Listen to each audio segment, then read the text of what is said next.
Good evening. Parents have been hugging their kids a little bit tighter ever since the horrific mass shooting in Texas.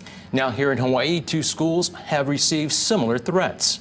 KITV4's Tom George now joins us live in the newsroom with the latest on those cases and what's being done about them. Tom.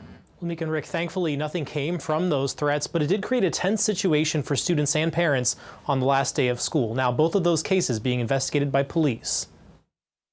Austin Mendoza, like many parents, promising to never take for granted hearing this voice.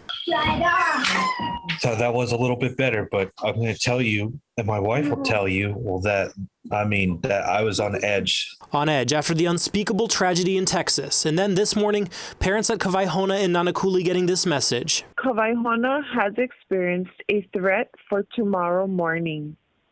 We have alerted law enforcement and will be ready early on campus to receive students and ensure their safety.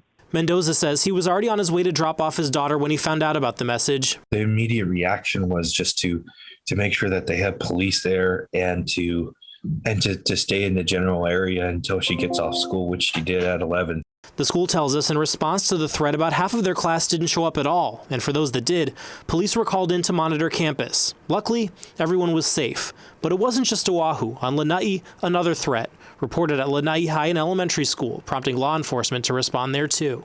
When somebody is a concern, I think you need to have the appropriate people pay attention to that person to try to avert that threat. Mendoza hoping that kind of vigilance and attitude of see something, say something will continue, even if we all wish we lived in a world where we wouldn't have to think like that to begin with.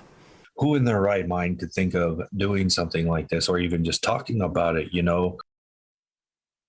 Now, in both of those cases, police have open investigations into first-degree terroristic threat cases. Again, no arrests have been made. And if it turns out to be a student, they could also face disciplinary action up to dismissal. Tom George, KITV4, Island News.